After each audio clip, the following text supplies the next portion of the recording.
कहानी शुरू होती है एक ऐसे आदमी से जो बाहर से तो बिल्कुल एक आम इंसान जैसा लगता है, लेकिन असल में एक सीक्रेट मिशन पर होता है। उस रात वो अकेला ही एक हेवीली गार्डेड मिलिट्री जोन में घुस जाता है, जहां हर तरफ हथियारबंद सोल्जर्स तैनात होते हैं। अपनी जबरदस्त स्किल्स की वजह से वो बिना किसी मुश्किल के सभी सोल्जर्स को धूल चटा देता है। उसका मिशन था कुछ बच्चों को बचाना जो वहाँ हॉस्टेज बनाकर रखे गए थे। लेकिन जब उसने बच्चों को सुरक्षित बाहर निकाल दिया, तब उसने जानबूझकर एक बॉम्ब लगा दिया, जिससे पल भर में बिल्डिंग उड़ जाती है और अंदर मौजूद सभी बच्चे मर जाते हैं। कई साल बाद उस आदमी ने अपनी पहचान छुपाकर एक शांत जिंदगी जीने का फैसला किया। उसने सब्जी बेचने वाले से लेकर स्टोर कैशियर तक हर छोटी मोटी नौकरी की और आखिर में वो सीधा साधा इंश्योरेंस एजेंट बन गया। उसका नाम था चॉय कांग। हाल ही में वो अपने परिवार के साथ एक नए मोहल्ले में शिफ्ट हुआ था ताकि वो सुकून से रह सके, लेकिन उसे ये नहीं पता था कि उसका अतीत कभी उसका पीछा नहीं छोड़ेगा। एक रात कांग की शांत जिंदगी तब हिल गई जब उसने गलती से एक अजीब आदमी को कचरा फेंकते हुए देख लिया। उसी वक्त एक औरत को प्लास्टिक की थैली मिली जिसमें एक फटा हुआ खरगोश का खिलौना था और उसमें से बहुत ही बुरी बदबू आ रही थी। जब कांग ने उस बैग को चेक किया, तभी ब्योंग नाम का आदमी वहां आ गया और सीधा उस पर इल्जाम लगाने लगा कि वही उस बदबूदार कचरे को फेंक कर गया है। कांग ने तुरंत इल्जाम से इनकार कर दिया कि उसने कुछ नहीं किया था। लेकिन मुश्किल की बात यह थी कि उस औरत की याददाश्त कमजोर थी, इसलिए वो कांग के हक में कुछ नहीं कह पाई। बात देखते ही देखते गर्म बहस में बदल गई। इसी दौरान कांग की नजर एक शख्स पर पड़ी जो काफी सस्पिशियस लग रहा था।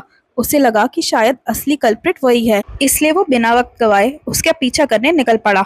ब्योंग नाम भी उसके पीछे भागा, लेकिन कांग की स्पीड के सामने वो कहीं नहीं टिक सका। कुछ ही देर में कांग उस भागते हुए शख्स तक पहुंच जाता है, लेकिन अचानक उस रहस्यमय आदमी ने बंदूक निकाल ली और अंधाधुंध फायरिंग शुरू कर दी। खुशकिस्मती से कांग ने पूरी शांति के साथ हर गोली से बचाव कर लिया। थोड़ी देर बाद म्योंग नाम भी वहां पहुंच गया। उसने पहले सुनाई दिए गन शॉट्स के बारे में पूछा, लेकिन अपनी असली पहचान छुपाने के लिए कांग ने झूठ बोल दिया और कहा, मैंने तो कोई गन शॉट नहीं सुना। कुछ पल बाद कांग की नजर फिर उस रहस्यमय आदमी पर पड़ी जो एक एटीएम के पास खड़ा था। कांग उसके पास जाने ही वाला था कि तभी एक बहुत जबरदस्त धमाका हुआ। धमाका इतना पावरफुल था कि एटीएम पूरी तरह से तबाह हो गया और वो आदमी मौके पर ही मर गया। धमाके के तुरंत बाद कुछ मेडिकल वर्कर्स वहां पहुंच गए और उस आदमी को ले जाने लगे, लेकिन कांग ने जल्दी ही समझ लिया कि वो कोई आम मेडिकल स्टाफ नहीं था, बल्कि भेष बदलकर काम कर रहे मिलिट्री के आदमी थे। ये देखकर कांग ने फैसला किया कि वो उस आदमी के साथ हुई अपनी पहली मुठभेड़ के बारे में किसी को कुछ नहीं बताएगा। उसे समझ आ गया कि अगर मिलिट्री चुपके से इस मामले में शामिल है तो ये कोई आम हादसा नहीं हो सकता। अगली सुबह, क्योंकि ब्योंग नाम को कांग की बातों पर भरोसा नहीं था, वो वापस उसी जगह पर गया जहां पिछली रात उन दोनों की टक्कर हुई थी। उसे पूरा यकीन था कि उसने गोली की आवाज सुनी है और सच में थोड़ी देर में उसे जमीन पर एक खाली गोली मिली। इस सबूत ने कांग के प्रति उसका शक और भी बढ़ा दिया, क्योंकि कांग ने जानबूझकर पूरी घटना को छुपाने की कोशिश की थी। इसी दौरान दूसरी तरफ अंजन नाम की एक सांसद सदस्य प्रेस कॉन्फ्रेंस कर रही थी। वो जनता के सामने अपनी अच्छी छवि बनाने की कोशिश कर रही थी। पूरे विश्वास के साथ उसने लोगों को यकीन दिलाया कि पिछली रात एटीएम पर हुआ धमाका किसी साजिश या हमले का नतीजा नहीं था, बल्कि सिर्फ गैस लीक की वजह से हुआ एक दुर्घटना थी। लेकिन अचानक माहौल बदल गया जब नामयुन नाम की एक औरत ने स्पीच के बीच में ही टोक दिया।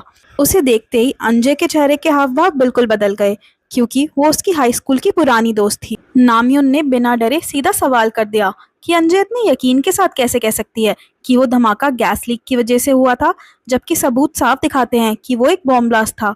नामयुन की बात सुनते ही वहां मौजूद लोगों को शक होने लगा कि सरकारी अधिकारी कोई बड़ा राज छुपा रहे हैं। वहीं दूसरी तरफ भीड़ में मौजूद कांग को भी लगने लगा कि कुछ गड़बड़ है।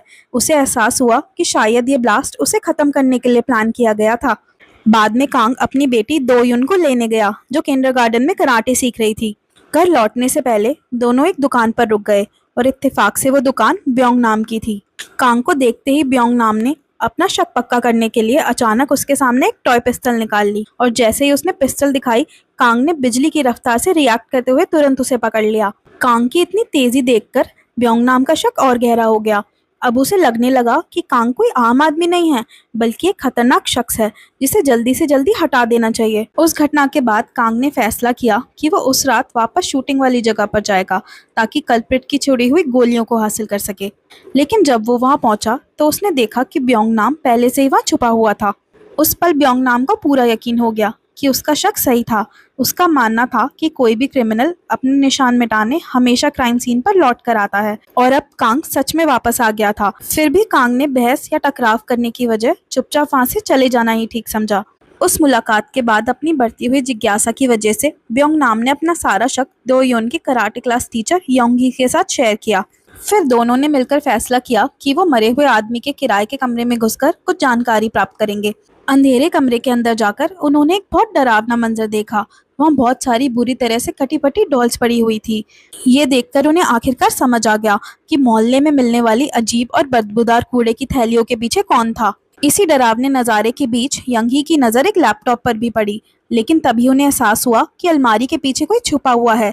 ये समझते ही दोनों बिना देर करे वहां से निकल गए। असल में कांग पूरे वक्त उन दोनों का पीछा कर रहा था। अपनी ही जिज्ञासा के चलते कांग ने भी घर के अंदर जाकर सब कुछ देखने का फैसला किया, लेकिन जैसे ही वो अंदर घुसा किसी ने अचानक उस पर हमला कर दिया और वहाँ एक जबरदस्त लड़ाई शुरू हो गई। कांग ने पूरी ताकत से मुकाबला किया और धीरे धीरे वो उस पर हावी भी होने लगा, लेकिन जैसे ही उसे लगा कि वो अटैकर को पकड़ लेगा, हमलावर मौका देखकर मोटरसाइकिल पर बैठकर वहां से फरार हो गया। बदकिस्मती से ब्योंगनाम और योंगी ने कांग को उस घर से निकलते हुए देख लिया था जब वो अटैकर का पीछा कर रहा था। ये नज़ारा देखकर ब्योंगनाम का शक और भी मजबूत हो गया। अब उसे पूरा यकीन हो गया था कि कांग कोई आम आदमी नहीं है, बल्कि एक खतरनाक शख्स है जो उनके मोहल्ले के लिए मुसीबत लेकर आया है। अगली सुबह कांग अपने पड़ोसी की बात सुनकर हैरान रह गया। पड़ोसी ने उसे बताया कि हाल ही वाला एक्सप्लोजन कोई पहला ब्लास्ट नहीं था। उसने समझाया कि पहला हमला तब हुआ था जब एक आदमी ने जानबूझकर अपनी कार से दूसरी कार में टक्कर मार दी थी और फिर खुद को उड़ा दिया था। बाद में जब कांग दोयोन को लेने गया, तब अचानक एक अटैकर तेज रफ्तार से सीधा उसकी तरफ बढ़ा। खुशकिस्मती से पास खड़े ब्योंगनाम और यंगी ने तुरंत रिएक्ट किया और दोयोन को बचा लिया। लेकिन जब उन्होंने पूरा मामला ध्यान से देखा, तब उन्हें समझ आया कि अटैकर का असली निशाना दोयोन नहीं थी। उसका असल टारगेट वो लैपटॉप था जो यंगी मरे हुए सस्पेक्ट के घर से लेकर आया था। इस बात ने सबकी क्यूरियोसिटी और बढ़ा दी, इसलिए कांग, ब्योंगनाम और यंगी ने मिलकर लैपटॉप खोलने का फैसला किया ताकि पता चल सके कि उसके अंदर आखिर क्या छुपा है। लेकिन उन्हें ये बिल्कुल अंदाजा नहीं था कि लैपटॉप ऑन करते ही एक हिडन जीपीएस सिस्टम एक्टिवेट हो जाएगा। जैसे ही डिवाइस चालू हुआ, उनकी एग्जैक्ट लोकेशन सीधा किलर के पास पहुंच गई। लैपटॉप के अंदर उन्हें पहले धमाके से जुड़ी एक कैमरा रिकॉर्डिंग मिली जिसमें कार एक्सीडेंट का पूरा फुटेज था। इसके अलावा उसमें कुछ बहुत इंपॉर्टेंट डाटा भी मौजूद था जो शायद पूरी साजिश का राज खोल सकता था। ये जानकारी मिलने के बाद उन्हें ये समझ आ गया कि कार क्रैश और एटीएम धमाके दोनों के पीछे एक ही मास्टरमाइंड था। कुछ ही देर बाद कांग को एहसास हो गया कि कोई उनकी तरफ आ रहा है, इसलिए उसने वॉशरूम जाने का बहाना बनाया, लेकिन असल में उसका इरादा खतरे को अकेले ही खत्म करने का था। थोड़ी देर बाद कांग वापस लौटा, लेकिन उसके कपड़ों पर खून के दाग लगे हुए थे। ये देखकर ब्योंगनाम और योंगी दोनों हैरान रह गए, लेकिन असली झटका उन्हें तब लगा जब उन्होंने देखा कि कोई लैपटॉप को रिमोटली कंट्रोल कर रहा था। कुछ ही पलों में उस लैपटॉप का सारा डाटा गायब हो गया। फिर स्क्रीन पर एक वार्निंग मैसेज आया। ये मैसेज सीधा कांग के नाम पर था और उसी वक्त खुलासा हुआ कि कांग पहले एक top secret special operations unit का मेंबर रह चुका था जो विदेशों में गुप्त मिशंस पर काम करती थी। मैसेज में उसे साफ चेतावनी दी गई थी कि वो इस मामले में दखल देना बंद कर दे। आखिर में मैसेज में लिखा था कि इस सबके पीछे जो भी है वो जल्द ही कांग का पूरा अतीत दुनिया के सामने ले आएगा और उस पूरे मोहल्ले को जलाकर राख कर देगा जहां कांग अभी छुप कर रह रहा है। उसके तुरंत बाद लैपटॉप हमेशा के लिए बंद हो गया। खतरे को देखकर कांग घबरा गया और उसने जल्दी से ब्योंगनाम और योंगी को उस हिटमैन की लाश संभालने के लिए बुलाया जिसे उसने अभी कुछ देर पहले ही मारा था। लेकिन जब तीनों वॉशरूम पहुंचे तो लाश वहां से गायब थी। सिर्फ लाश ही नहीं, पूरी जगह बिल्कुल साफ थी, जैसे वहां कभी कुछ हुआ ही ना हो। उन्हें उस इंसिडेंट की कोई सीसीटीवी फुटेज भी नहीं मिली। ये सब देखकर कांग को और भी यकीन हो गया कि वो एक ऐसे प्रोफेशनल आदमी का सामना कर रहा है जो अपने पीछे कोई सबूत नहीं छोड़ता। इस घटना के बाद कांग ने अपने आप को मोहल्ले में घुल मिल जाने की कोशिश की। वो वहाँ के मर्दों के साथ वक्त बिताने लगा, जिनमें मोहल्ले का चीफ और नामी उनका पार्टनर सोइल भी शामिल था। बातों बातों में सबने उस कार एक्सीडेंट के बारे में चर्चा की जिसने पूरे इलाके में हंगामा मचा दिया था। खुशकिस्मती से पास की एक दुकान के मालिक ने वो हादसा अपनी आंखों से देखा था, इसलिए कांग उसके पास गया ताकि उसे कुछ ऐसे सुराग मिल सके जो पूरी साजिश का सच सामने ला सकें। दुकान के मालिक ने बताया कि ब्लास्ट होने के कुछ ही देर बाद एक फायर ट्रक वहां पहुंच गया था लेकिन उसके तुरंत बाद एक टोइंग ट्रक आया जो तबाह हुई गाड़ी को अपने कब्जे में लेने लगा। फिर दो मिलिट्री ट्रांसपोर्ट ट्रक्स भी वहां पहुंच गए और उन्होंने बहुत तेजी से पूरा एरिया साफ कर दिया। ये सब सुनकर कांग को बहुत अजीब लगा, क्योंकि उसे पता था कि ऐसे मिलिट्री यूनिट्स आमतौर पर सिर्फ बड़े नेचुरल डिजास्टर या इमरजेंसी सिचुएशन में तैनात किए जाते हैं। इसीलिए वो सोचने लगा कि अगर ये सिर्फ एक साधारण एक्सीडेंट था तो आर्मी को बीच में आने की जरूरत ही क्या थी। अगले दिन कांग को पता चला कि पहले धमाके का ड्राइवर मर चुका है और उसने अपने परिवार को गरीबी और मुश्किलों में छोड़ दिया है। उनकी हालत देखकर कांग को उन पर तरस आ गया और उसने उनसे मिलने का फैसला किया। लेकिन जब वो उनके घर पहुंचा तो उसने देखा कि कुछ लोन शार्क्स उसके परिवार को डरा धमका रहे थे और परेशान कर रहे थे। ये देखकर कांग ने चुपचाप परिवार को कुछ पैसे दिए और कहा कि वो जाकर बाहर आइसक्रीम खा आए। वो नहीं चाहता था कि बच्चे या परिवार वाले वो सब देखें जो आगे होने वाला था। ये देखते ही लोन शार्क गैंग का बॉस सांग हो गुस्से से लाल हो गया और तुरंत उसने अपने आदमियों को कांग की पिटाई करने का हुक्म दिया। लेकिन उन्होंने गलत आदमी से पंगा ले लिया था। कांग को पीटने की जगह कुछ ही सेकंड्स में सारे गुंडे जमीन पर पड़े कर्रा रहे थे। कांग ने बिना डरे सांगहो की तरफ देखा और उसे धमकी दी। उसने कहा कि उसके आदमियों ने परिवार के घर को जो नुकसान पहुंचाया है उसके बदले उसे 6.5 मिलियन वॉन का मुआवजा देना होगा और अगर पैसे तुरंत नहीं दिए गए तो उनकी मुश्किलें और बढ़ जाएंगी। कांग के चेहरे पर न गुस्सा था न ही डर, लेकिन उसकी आवाज में इतनी सख्ती थी कि सांगहो को समझ आ गया कि सामने खड़ा आदमी बिल्कुल आम इंसान नहीं है। कहीं और दो नौजवान अपनी मैंडेटरी मिलिट्री सर्विस पूरी करके घर लौट रहे थे। उनमें से एक था म्योंग हो जो बचपन से अनाथ था और दूसरा उसका करीबी दोस्त जंगवान जो एक अमीर परिवार से आता था। ग्रेजुएशन सेरेमनी के बाद म्योंग हो ने जंगवान की मुलाकात नामयून से कराई, क्योंकि जंगवान उसके बच्चों को ट्यूशन पढ़ाने वाला था। उसके बाद म्योंग हो तुरंत निकल गया, क्योंकि उसकी नौकरी का आज पहला दिन था। वो जल्दी से एक बस में चढ़ गया और अपनी खुशी दिखाने के लिए सोशल मीडिया पर एक छोटा सा पोस्ट भी कर दिया। अचानक एक जबरदस्त धमाका हुआ और देखते ही देखते पूरी बस उड़ गई। ये सब कुछ वहां मौजूद लोगों की आंखों के सामने हुआ। कुछ ही देर में नामयोन की दुकान के बाहर लोगों की भीड़ जमा हो गई। हंगामे के दौरान नामयोन ने बताया कि उसने मोहल्ले में बहुत सारे मिलिट्री के लोगों को आते जाते देखा है। ये बात सुनकर कांग ने ब्योंग नाम को एक तरफ ले जाकर गंभीरता से बात की। उसने कहा कि उसे पूरा यकीन है कि हाल ही के तीनों एक्सप्लोजन एक दूसरे से जुड़े हुए हैं और धुएं के रंग को देखकर उसने अंदाजा लगाया कि ये ब्लास्ट मिलिट्री द्वारा डेवलप किए गए मॉडिफाइड C4 एक्सप्लोजिव से किए गए हैं। दूसरी तरफ डिफेंस मिनिस्टर को एक रिपोर्ट मिली जिसमें कंफर्म हुआ कि मोहल्ले में हुए एक्सप्लोजन्स में वाकई वही मिलिट्री ग्रेड C4 इस्तेमाल हुआ था। और सबसे बड़ी बात ये थी कि ये बॉम्ब उनके ओवरसीज ब्लैक मार्केट डीलिंग से जुड़ा हुआ था। कुछ ही देर बाद अंजे गुस्से में ऑफिस पहुंची। उसे डर था कि बॉम्ब ब्लास्ट इसी तरह जारी रहे तो लोकल रियल स्टेट खरीदने की उनकी पूरी योजना बर्बाद हो जाएगी। अब उन्हें समझ आ गया था कि उनका सीक्रेट एजेंडा किसी तरह लीक हो चुका है। लेकिन डिफेंस मिनिस्ट्री के वाइस मिनिस्टर गो चौल को पहले ही अंजे और डिफेंस मिनिस्टर के बीच कुछ गड़बड़ होने का शक था। इसी बीच कांग मोहल्ले के बाकी आदमियों के साथ म्योंग हो के अंतिम संस्कार में शामिल हुआ। अंतिम संस्कार के दौरान जंगवान ने म्योंग हो की वो आखिरी सोशल मीडिया फोटो सबको दिखाई जो उसने धमाके से पहले अपलोड की थी। जब सब लोग तस्वीर देख रहे थे तब यंगी की नज़र फोटो में बैक सीट पर पड़ी। वहाँ एक बहुत ही पहचाना हुआ रैबिट डॉल रखा हुआ था। ये वही तरह का रैबिट डॉल था जो पहले कई रहस्यमयी घटनाओं से जुड़ा नजर आया था। उस डॉल को देखते ही सबको एहसास हुआ कि शायद म्योंग हो की मौत भी उस बड़ी साजिश का हिस्सा थी। ये देखते ही सबको कुछ दिन पहले कचरे और मरे हुए आदमी के घर में मिली रैबिट डॉल्स याद आ गई। तब अचानक उन्हें समझ आया कि वो मासूम दिखने वाली रैबिट डॉल्स असल में बॉम्ब्स थे। सच सामने आते ही जंगवान का गुस्सा फूट पड़ा। अपने दोस्त म्योंग हो की मौत का बदला लेने के लिए उसने जिद कर दी कि वो कांग की टीम में शामिल होगा और मास्टरमाइंड को ढूंढने में मदद करेगा। दूसरी तरफ मोहल्ले में बढ़ते हुए खौफ को देखते हुए अंजय ने पूरे एरिया में सीसीटीवी कैमरास लगवाने का फैसला किया। उसने कैमरा फुटेज इंटरनेट पर भी अपलोड करवा दिया ताकि लोग उसे देख सकें। लेकिन कांग को लगा कि ये सुरक्षा से ज़्यादा मास्टरमाइंड के लिए फ़ायदेमंद होगा, क्योंकि अब वो आसानी से हर रेजिडेंट पर नज़र रख सकता था।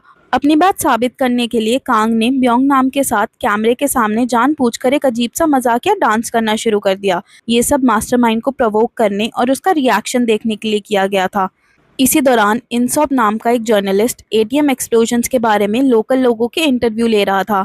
उसे पता चला कि मोहल्ले का कोई भी इंसान सरकार की बात पर विश्वास नहीं करता था कि ब्लास्ट गैस लीक की वजह से हुआ था। सबका मानना था कि ये एक प्लान्ड बॉम्ब अटैक था।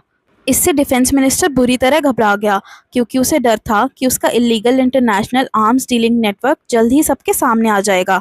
लेकिन उसे बिना पता चले वाइस मिनिस्टर गो चौल ने धमाकों को लेकर एक सीक्रेट इन्वेस्टिगेशन पहले ही शुरू कर दी थी। उसने एक हाईली क्लासिफाइड ब्रीफकेस भी खोला, जिसमें कांग की पूरी मिलिट्री प्रोफाइल और उसका सीक्रेट सर्विस रिकॉर्ड मौजूद था। उधर कांग, ब्योंगनाम और बाकी टीम ने इन सब के साथ मिलकर काम करने का फैसला किया। उन्होंने अपनी खुद की इन्वेस्टिगेशन के सारे सबूत उसके सामने रख दिए। रैबिट डॉल्स की डिस्कवरी से लेकर मिस्टीरियस लैपटॉप तक हर चीज़ की डिटेल शेयर की गई। मीटिंग के दौरान कांग को अचानक एहसास हुआ कि लैपटॉप में लिसनिंग डिवाइस या ट्रैकिंग बग लगा हुआ है। इसलिए उन्होंने अपनी असली बातें धीरे से फुसफुसाकर करनी शुरू कर दी और रूम में गाने फुल वॉल्यूम पर चला दिए, ताकि उनकी बातें कोई भी ना सुन सके। फिर सबने मिलकर एक चालाक प्लान तैयार किया। उनका इरादा लैपटॉप का क्लोन बनाना और मास्टरमाइंड को एक खास लोकेशन पर फंसाकर बाहर निकालना था। के बाद सुइल ने गलती से कांग और उसकी टीम को सीक्रेट हाइडआउट से निकलते हुए देख लिया। हैरानी की बात यह थी कि उसे उन पर शक नहीं हुआ, बल्कि उनसे जलन होने लगी, क्योंकि उसे उनके ग्रुप का हिस्सा नहीं बनाया गया था। जल्द ही कांग और उसकी टीम ने अपना ऑपरेशन शुरू कर दिया। प्लान के पहले स्टेप में ब्योंगनाम और जंग हुआन ने एल्यूमिनियम फॉइल का इस्तेमाल करके एक सिग्नल जैमर तैयार किया। उसके बाद वो लैपटॉप को सीधा लोकल पुलिस स्टेशन ले गए। जब उन्होंने कंफर्म कर लिया कि ट्रैकिंग डिवाइस का सिग्नल एक्टिव है, तब जंग हुआन ने लैपटॉप को दोबारा सिग्नल जैमर के अंदर रख दिया, जिससे कनेक्शन पूरी तरह से कट गया। इस चाल की वजह से मास्टरमाइंड को जो आखिरी लोकेशन मिली वो पुलिस स्टेशन की थी। इसका मकसद था उसे यकीन दिलाना कि लैपटॉप अब पुलिस के कब्जे में है। हकीकत में टीम लैपटॉप को चुपके से वापस ले आई थी, ताकि यंग ही उस सिस्टम को क्रैक कर सके। लेकिन इतनी मजबूत प्लानिंग के बाद भी एक बहुत बड़ी दिक्कत सामने आ गई। यंग ही को जल्दी ही समझ आ गया कि उसके पास लैपटॉप हैक करने के लिए ज़रूरी इक्विपमेंट नहीं था। जब पूरी टीम ये सोचकर परेशान थी कि इतने महंगे हैकिंग टूल्स कहाँ से लाए जाएं, तब जंग हुआन ने आराम से बताया कि उसने पहले ही सारे ज़रूरी टूल्स खरीद लिए हैं। अगली सुबह ब्योंगनाम ने पुलिस स्टेशन के सामने एक हिडन कैमरा लगा दिया। उसे पूरा यकीन था कि मास्टरमाइंड आखिरकार डिवाइस की जांच करने जरूर आएगा। लेकिन इसी दौरान सुइल अचानक से उसके सामने आ गया। उसने शिकायत भरे अंदाज में कहा कि वो उनसे नाराज है, क्योंकि उनकी मीटिंग्स में उसे कभी शामिल नहीं किया जाता। फिर वो अपनी दुकान में जाकर और भी शिकायत करने लगा। उसका कहना था कि लोग उससे दोस्ती करने में डरते हैं, क्योंकि उसकी पत्नी काफी सख्त और दबंग स्वभाव की है। उधर यंग ही लैपटॉप को हैक करने के काम में लगा हुआ था। जंग हुआन के खरीदे हुए टूल्स की मदद से उसने हैकिंग प्रोसेस शुरू कर दी थी। अपनी लोकेशन को छुपाने के लिए वो एक टेम्पररी टेंट के अंदर काम कर रहा था, जिसके अंदर हर तरफ एल्यूमिनियम फॉइल लगी हुई थी। इससे लैपटॉप का सिग्नल बाहर नहीं जा सकता था और मास्टरमाइंड की ट्रैकिंग से बचाव हो रहा था। कई दिनों तक लगातार मेहनत करने के बाद आखिरकार यंग ही सिक्योरिटी सिस्टम तोड़ने में सफल हो गया। उसने डाटाबेस की सारी फाइल्स कॉपी कर ली, लेकिन उन्हें पता नहीं था कि उनकी ये सीक्रेट मीटिंग और पूरा ऑपरेशन कोई दूर से देख रहा था, और वो शख्स था सुइल। दिल टूटने के बाद सोइल ने अपनी सारी शिकायतें नामयोन को बता दी। ये सुनते ही नामयोन सीधा ग्रुप के पास पहुंच गई और उनसे पूछने लगी कि आखिर उसके पति को हर बार अलग क्यों रखा जाता है। उसके गुस्से से डरे हुए ग्रुप के मेंबर्स एक एक करके बहाना बनाकर वहां से निकल गए और बेचारा ब्योंगनाम अकेला उसका सामना करने के लिए रह गया। फिर पूरी तरह घिर चुका ब्योंगनाम आखिर सच बताने पर मजबूर हो गया। उसने समझाया कि वो लोग मजे करने या टाइम पास करने के लिए नहीं मिलते हैं। असल में वो हाल ही में हो रहे बॉम्ब ब्लास्ट के पीछे का राज सुलझाने की कोशिश कर रहे थे। उसने ये भी माना कि उसने सोइल को जानबूझ के शामिल नहीं किया था, क्योंकि उसे डर था कि कहीं ये सेंसिटिव जानकारी पूरे मोहल्ले में न फैल जाए। लेकिन इतनी साफ एक्सप्लेनेशन के बाद भी नामयोन को बॉम्ब इन्वेस्टिगेशन से कोई खास मतलब नहीं था। उसने सिर्फ इतना कहा कि अगली बार उसके पति को भी ग्रुप का हिस्सा बनाया जाए। उस टकराव के बाद जर्नलिस्ट इंसॉप ने तेजी से कदम उठाया। उसने लैपटॉप से निकाली गई सारी फाइल्स अपने न्यूज चैनल पर अपलोड कर दी। इस खुलासे के बाद धीरे धीरे लोगों को समझ आने लगा कि पिछले 3 धमाके कोई आम हादसे नहीं थे, वो एक दूसरे से जुड़े हुए थे और प्लान टेररिस्ट अटैक्स थे। लेकिन असली अफरा तफरी अगली सुबह मची। नेशनल इमरजेंसी रिस्पांस सेंटर को सीधा एक बॉम्ब थ्रेट मिला, और सबसे डरा देने वाली बात ये थी कि धमकी का निशाना वही मोहल्ला था जहां ये सारी घटनाएं हो रही थी। खबर फैलते ही पूरे इलाके में डर और तनाव का माहौल छा गया, क्योंकि अब सबको लगने लगा था कि अगला धमाका कभी भी हो सकता है। सर्वेलेंस फुटेज में एक शख्स नजर आया जो एक पब्लिक बस स्टॉप पर एक काला बैकपैक छोड़कर चला गया था। बदकिस्मती से नामयोन की बेटी को वो बैग मिल गया और उसने बिना कुछ सोचे उसे उठा लिया। जैसे ही ये बात सामने आई, मिलिट्री फोर्सेज और बॉम्ब डिस्पोजल स्क्वाड तुरंत मौके पर पहुंच गया और बच्ची को चारों तरफ से घेर लिया। कुछ ही देर में ये बात नामयोन और सोहेल तक भी पहुंच गई। दोनों घबराकर अपनी बेटी के पास आ गए। इसी दौरान एक चौंकाने वाला सच सामने आया। मौके पर मौजूद कई मिलिट्री पर्सनल ने नामयोन को तुरंत पहचान लिया। तब पता चला कि नामयोन पहले बॉम्ब डिस्पोजल इंस्ट्रक्टर रह चुकी थी और देश की सबसे बेहतरीन एक्सपर्ट में से एक मानी जाती थी। उसकी काबिलियत पर पूरा भरोसा करते हुए मिलिट्री ऑफिसर्स ने बिना किसी हिचकिचाहट के उसे खुद बॉम्ब हैंडल करने की इजाजत दे दी। कांपते हुए हाथों के साथ नामयोन धीरे धीरे अपनी बेटी को शांत कराने की कोशिश करने लगी। साथ ही वो बहुत संभाल कर बॉम्ब का तार काटने लगी। हर पल तनाव बढ़ता ही जा रहा था, लेकिन जब उसने आखिरकार बैग खोला तब सब हैरान रह गए। अंदर कोई बॉम्ब ही नहीं था, बैग पूरी तरह से खाली था। इसका मतलब था कि ये असली हमला नहीं था, बल्कि किसी को बाहर निकालने या डराने के लिए दिया गया एक झूठा सिग्नल था। उधर दूसरी तरफ इनसॉप के कॉन्फिडेंशियल डाटा को पब्लिक करने के फैसले ने डिफेंस मिनिस्टर को पूरी तरह से घेर लिया था। अपनी कुर्सी और राज बचाने के लिए उसने मीडिया के सामने दावा किया कि वो पूरा ब्रॉडकास्ट एक झूठा था और देश की इमेज खराब करने की साजिश थी। लेकिन इतना काफी नहीं था। उसने अपने आदमियों को गुप्त रूप से हुक्म दिया कि इन सब को किडनैप कर लिया जाए ताकि सच हमेशा के लिए दबा दिया जा सके। वहीं कांग, जो लगातार खतरों और साजिशों से घिरा हुआ था, कुछ देर के लिए सब कुछ भूलना चाहता था। इसलिए उसने अपनी पत्नी और बेटी को लेकर अम्यूजमेंट पार्क जाने का फैसला किया ताकि कम से कम कुछ पल के लिए ही वो एक आम इंसान की तरह अपने परिवार के साथ वक्त बिता सके। लेकिन अम्यूजमेंट पार्क में मिला वो सुकून ज्यादा देर तक टिक नहीं सका।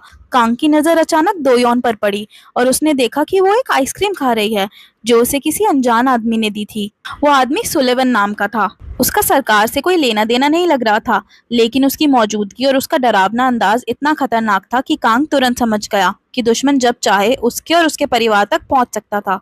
उस रात जंगवान जब इंसॉप के ऑफिस पहुंचा तो उसने देखा कि पूरी जगह उलट-पुलट हो चुकी थी। ऑफिस में तोड़फोड़ के भी निशान थे और इंसॉप बिना कोई सुराग छोड़े गायब हो चुका था। दूसरी तरफ नामयोन, जो अब तक इस मामले से दूर रहने की कोशिश कर रही थी, आखिरकार अपना सब्र खो बैठी।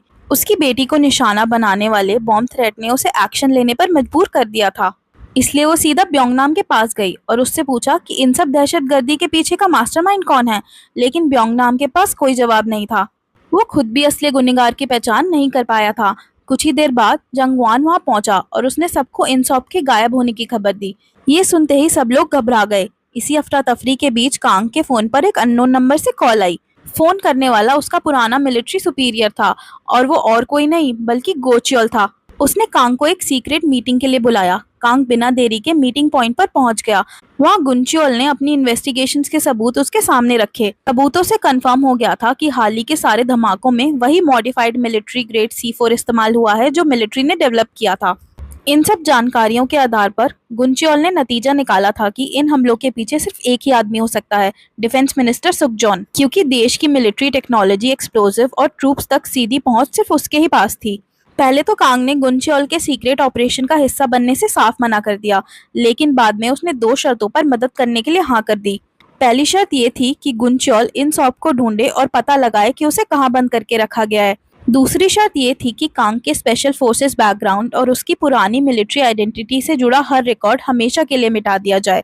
गुंचियोल ने दोनों शर्तें मान ली और अग्रीमेंट होते ही उसने तुरंत इनसॉप की लोकेशन ट्रेस करनी शुरू कर दी। कुछ ही समय बाद वो इनसॉप के ठिकाने का पता लगाने में सफल हो गया। गुंचियोल ने सिर्फ इनसॉप की लोकेशन ही नहीं ढूंढी, बल्कि किडनैपिंग में शामिल हो सकने वाले लोगों की एक लिस्ट भी तैयार कर ली। उसने ये सारी जानकारी तुरंत कांग तक पहुंचाई। कांग ने फिर ब्योंगनाम और योंगी को बता दिया कि अब गुंचियोल भी उनके ऑपरेशन में मदद करेगा। इसी बीच जंगवान अचानक नामयोन के साथ वहां पहुंच गया। उसे देखते ही सब लोग एकदम चुप हो गए। उनके चेहरों के एक्सप्रेशन देखकर नामयोन तुरंत समझ गई कि अभी भी उससे कुछ छुपाया जा रहा है। आखिरकार नामयोन को भी टीम में शामिल कर लिया गया। उसके बाद सबने मिलकर इंसॉप को बचाने की योजना बनानी शुरू करी। लेकिन प्लान डिस्कस करते वक्त नामयोन को एक बात समझ नहीं आई। उसे हैरानी हुई कि जब किसी को इंसॉप की एग्जैक्ट लोकेशन नहीं पता तो फिर सब इतने कॉन्फिडेंट कैसे हैं। तभी ब्योंगनाम से गलती हो गई। बातों ही बातों में उसने बता दिया कि उनके पास एक भरोसेमंद इन्फॉर्मेंट है जो उन्हें अंदर की खबरें दे रहा है। ये सुनते ही नामयोन का शक और मजबूत हो गया। अब उसे पूरा यकीन हो गया कि कांग कोई आम इंश्योरेंस एजेंट नहीं है और उसके पास बहुत गहरे कनेक्शंस हैं। अगली सुबह कांग दोयोन को छोड़ने स्कूल गया। वहाँ उसकी मुलाकात उसकी नई टीचर ओलिविया से हुई, जो दोयोन के साथ काफी प्यार से पेश आ रही थी। ओलिविया को देखकर कांग को थोड़ी तसल्ली मिली। उसे लगा कि उसकी बेटी सुरक्षित हाथों में है और अब वो पूरी तरह से ऑपरेशन पर ध्यान दे सकता है। कुछ ही देर बाद कांग ब्योंगनाम की दुकान पर पहुंच गया ताकि मिशन की आखिरी तैयारी पूरी की जा सके। ब्योंगनाम ने उसे एक मिनी GPS डिवाइस दिया जो शर्ट के बटन के रूप में छुपाया गया था। साथ ही उसने एक स्पेशली मॉडिफाइड स्टन गन भी दी। इसका मकसद था कि कांग दुश्मनों को आसानी से काबू कर सके बिना किसी को मारे। सारी तैयारी पूरी होने के बाद कांग इंसॉप को बचाने के मिशन के लिए निकल पड़ा। रास्ते में उसने लोन शार्क गैंग के बॉस सोंगहो को फोन किया और उसकी मदद मांगी। दोनों एक सुनसान गली में मिले और अपनी गाड़ियां बदल ली। ये सब इसलिए किया गया था ताकि सुख जॉन के कंट्रोल में काम कर रही मिलिट्री उनकी मूवमेंट ट्रैक ना कर सके। रेस्क्यू लोकेशन पर पहुंचते ही कांग ने बिना वक्त गवाए अपना ऑपरेशन शुरू कर दिया। ब्योंग नाम की बनाई हुई कस्टम स्टन गन देखने में थोड़ी अजीब जरूर थी, लेकिन उसका असर कमाल का था। कुछ ही पलों में उसने कई गार्ड्स को बिना जानलेवा नुकसान पहुंचाए बेहोश कर दिया और फैसिलिटी के अंदर तेजी से आगे बढ़ने लगा। उसके बाद इन सॉप को वहां से निकालने से पहले कांग ने एक बेहोश गार्ड की यूनिफॉर्म पर छुपकर एक मिनी जीपीएस डिवाइस लगा दिया, जिसमें एक छोटा सा कैमरा लेंस भी फिटेड था। इसका मकसद था दुश्मन की आगे की एक्टिविटीज को ट्रैक करना। मिशन पूरा करने के बाद कांग ने दोबारा सोंगहो से गाड़ी एक्सचेंज कर ली और इंसॉप को एक पेट्रोल पंप पर ले गया। उस पेट्रोल पंप के नीचे गुनचोल द्वारा तैयार किया गया एक अंडरग्राउंड बंकर था। वहीं उनके ऑपरेशन का सीक्रेट बेस बनने वाला था। वहां पहुंचते ही कांग ने ब्योंग नाम को फोन कर कर बंकर में आने को कहा, लेकिन बदकिस्मती से उस वक्त ब्योंग नाम योन और बाकी लोगों के बिल्कुल पास खड़ा था। इसलिए उसने धीरे से बात करने की कोशिश की, लेकिन गलती से लाउड स्पीकर का बटन दबा दिया। अगले ही पल सब लोग पूरी बातचीत सुन चुके थे और नतीजा ये हुआ कि कुछ ही देर में पूरी टीम बंकर तक पहुंच गई। सबको साथ देखकर कांग हैरान रह गया, क्योंकि उसका सीक्रेट हाइड आउट अब सीक्रेट नहीं रहा था। ये अंडरग्राउंड फैसिलिटी गुनचोल ने खास तौर पर इसलिए तैयार करवाई थी ताकि वो लोग बिना किसी ट्रैकिंग या सर्वेलेंस के इन्वेस्टिगेशन कर सकें। एडवांस टेक्नोलॉजी के अलावा उनकी मदद के लिए एक फीमेल मिलिट्री ऑपरेटिव भी असाइन की गई थी, जिसका नाम सूजन था। जैसे ही सूजन बंकर में आई, यंगी उसकी खूबसूरती देखकर बहुत प्रभावित हो गया और जब उसे पता चला कि सूजन सिंगल है और जल्दी ही शादी करना चाहती है, तो उसकी दिलचस्पी और बढ़ गई। दूसरी तरफ सॉकजुन को जब पता चला कि इंसॉप उसकी गिरफ्त से निकल गया है, तो वो गुस्से से पागल हो गया। उसने अपने ही आदमियों पर अपना सारा गुस्सा निकालना शुरू कर दिया, लेकिन उसे बिल्कुल नहीं पता था कि उसकी हर हरकत एक मिनी कैमरे में रिकॉर्ड हो रही थी, जो कांग ने गार्ड की यूनिफॉर्म पर लगाया था। बदकिस्मती से जब कांग ने ब्योंग नाम को लाइव फीड एक्सेस करने के लिए कहा, तो उन्हें पता चला कि सिग्नल तो पहले से ही कट चुका है। एक सेकंड भी बर्बाद किए बिना कांग और ब्योंग नाम सीधा इंडस्ट्रियल एरिया की तरफ निकल पड़े। वही आखिरी लोकेशन थी जहां जीपीएस लेंस ने सिग्नल भेजा था। लेकिन इंडस्ट्रियल सेक्टर इतना बड़ा था कि सिर्फ उस लोकेशन के सहारे कुछ भी ढूंढना लगभग नामुमकिन था। ऊपर से ट्रांसमिशन भी बंद हो चुका था। मजबूरन दोनों को वापस लौटना पड़ा। तभी ब्योंग नाम के दिमाग में एक आइडिया आया। उसने समझा कि जीपीएस रीसेट करने वाले टूल को फैसिलिटी के अंदर पहुंचाने के लिए उन्हें एक छोटी और तेज व्हीकल की जरूरत होगी, और इस काम के लिए रिमोट कंट्रोल कार से बेहतर कुछ नहीं था। खुशकिस्मती से जंगवान के पास रिमोट कंट्रोल कार्स का एक पूरा कलेक्शन था, जो मिशन में इस्तेमाल किया जा सकता था। उधर यंग ही अपने अलग ही मिशन में लगा हुआ था। लैपटॉप को सिग्नल प्रूफ चेंबर में रखने के बहाने वो सूजिन के पास जाने और उससे बात करने की कोशिश कर रहा था। असल में वो धीरे धीरे उससे फ्लर्ट करने की कोशिश कर रहा था। यंगी ने सूजिन का ध्यान खींचने की पूरी कोशिश करी। खुशकिस्मती से सूजिन ने उसे सिग्नल प्रूफ चेंबर में आने की इजाजत दे दी, लेकिन यंगी ने छोटी सी बात को कुछ ज्यादा ही सीरियसली ले लिया। थोड़ी देर बाद वो एकदम साफ सुथरे और स्टाइलिश कपड़े पहनकर वापस आया, इस उम्मीद में कि शायद सूजिन इम्प्रेस हो जाए। सूजिन ने उसे बहुत ठंडे अंदाज में जवाब दिया और साफ कह दिया कि ऐसी हरकत दोबारा ना करे। उधर ब्योंग नाम एक और खास प्रोजेक्ट पर काम कर रहा था। उसने कांग के लिए एक नया वेपन तैयार किया। ये एक टेक्टिकल स्टाफ था जो स्टील जितना मजबूत था, लेकिन काफी हल्का था। बाहर से देखने पर वो एक आम डंडे जैसा या खिलौने जैसा लगता था, लेकिन उसके अंदर हिडन मैकेनिज्म लगे हुए थे। वो इतना एडवांस डिजाइन था कि कुछ फीचर्स तो एलीट स्पेशल फोर्सेस के पास भी नहीं थे। ब्योंग नाम ने इसे इसलिए ही बनाया था ताकि कांग बिना बंदूक के भी आसानी से लड़ सके। अब उनकी बड़ी योजना पूरी तरह से तैयार थी। मिशन के दौरान ब्योंग नाम, जंगवान और यंग ही आरसी कार को ऑपरेट करने वाले थे। उनका काम था मिनी कैमरे लेंस की एग्जैक्ट लोकेशन ढूंढना। जैसे ही कोऑर्डिनेट्स मिल जाते, कांग वहां पहुंचकर डिवाइस को रिट्रीव करता, क्योंकि वो उनका सबसे बड़ा सबूत था जो इंसॉप की किडनैपिंग को साबित कर सकता था। लेकिन टीम को बिना बताए एक और बड़ी साजिश चल रही थी। अंजय ने नेशनल असेंबली चेयरमैन के साथ एक सीक्रेट मीटिंग की। असल में वो एक पुराने एहसान का बदला लेने आई थी। तब एक चौंकाने वाला सच सामने आया। 18 सितंबर को चेयरमैन के बेटे वो सॉन्ग ने शराब के नशे में गाड़ी चलाते हुए सुलेवन की बेटी को टक्कर मारकर मार डाला था। ये एक साफ और स्पष्ट हिट एंड रन केस था, लेकिन अंजय और सॉकजुन ने अपना रियल एस्टेट डेवलपमेंट प्रोजेक्ट्स और पॉलिटिकल इन्फ्लुएंस का इस्तेमाल करके पूरे केस को मिलिट्री कोर्ट तक पहुंचा दिया। मिलिट्री में अपने ताकत और कनेक्शंस के दम पर उन्होंने पूरे लीगल प्रोसेस को मैनिपुलेट कर दिया। नतीजा ये हुआ कि वो सॉन्ग सबूतों के बावजूद सारे आरोपों से बच निकला, जबकि सबको पता था कि सुलेवन की बेटी की मौत के जिम्मेदार वही था। सबसे अजीब बात लेकिन ये थी कि करप्शन और धोखेबाजी जानने के बाद भी सुलेवन ने पॉलिटिशियंस के प्रोजेक्ट में पैसा लगाया। पहली नजर में ये फैसला बिल्कुल बेवकूफी लगता था, लेकिन सुलेवन की सोच कुछ और ही थी। उसका इरादा उन भ्रष्ट नेताओं को बाहर से नहीं बल्कि उनके सिस्टम के अंदर घुसकर बर्बाद करने का था। जो लोग उसकी बेटी के मौत के जिम्मेदार थे, उसने बदला लेने के लिए उनसे उन्हीं के खेल में उतरने का फैसला किया था। इसी बीच मिशन का दिन आखिरकार आ गया। पूरी टीम कैमरा लेंस को रिट्रीव करने के लिए तैयार थी, लेकिन मिशन शुरू होने से कुछ ही देर पहले कांग के घर से एक बड़ी रुकावट सामने आ गई। उसकी पत्नी ने उसे लोकल मार्केट चलने के लिए कहा। अब कांग एक मुश्किल सिचुएशन में फंस गया था। वो जानता था कि पूरा मिशन उस पर निर्भर है, लेकिन अगर वो अपनी पत्नी की बात ठुकरा देता तो शक पैदा हो सकता था। उधर मिशन की शुरुआत भी किसी कॉमेडी से कम नहीं थी। कुछ ही मीटर आगे बढ़ते ही यंग ही की रिमोट कंट्रोल कार अचानक पेवमेंट पर पलट गई। दूसरी तरफ ब्योंग नाम की कार का तो और भी बुरा हाल था। एक गुजरती हुई गाड़ी उसके ऊपर से निकल गई और रिमोट कंट्रोल कार के टुकड़े हो गए। मजबूरन ब्योंग नाम और यंग ही को रिमोट कंट्रोल कार्स हाथ में लेकर एरिया में पैदल घूमना पड़ा ताकि ट्रैकिंग सिग्नल पकड़ सकें। अब टीम की सारी उम्मीदें सिर्फ जंगहुआन की रिमोट कंट्रोल कार पर टिक गई थी, लेकिन बदकिस्मती से वो भी मुश्किल में फंस गई। उसकी कार जाकर एक आदमी के पैरों से टकरा गई। ये देखकर ब्योंगनाम घबरा गया और तुरंत रिमोट कंट्रोल कार लेने दौड़ पड़ा। सिचुएशन संभालने के लिए उसने झूठ बोल दिया कि वो कंस्ट्रक्शन साइट पर काम करने वाला वर्कर है और ये उसके काम का हिस्सा है। खुशकिस्मती से कुछ देर बाद यंगी सिग्नल डिटेक्ट करने में सफल हो गया। उसने तुरंत एग्जैक्ट कोऑर्डिनेट्स टीम को भेज दिए। इसके बाद जंगवान वहां पहुंच गया और यंगी को अपनी गाड़ी में बिठा लिया। अब यंगी का काम था आसपास के माहौल और सस्पिशियस एक्टिविटीज पर नजर रखना, जबकि बाकी टीम मिशन के अगले फेज की तैयारी कर रही थी। कुछ देर बाद लोकल मार्केट में कांग अपनी पत्नी के साथ भीड़भाड़ वाली दुकानों के बीच घूम रहा था। इसी दौरान उसे एक छोटा सा मौका मिला और उसने जल्दी से नामयोन को फोन करके बता दिया कि वो मिशन के लिए वक्त पर नहीं पहुंच पाएगा।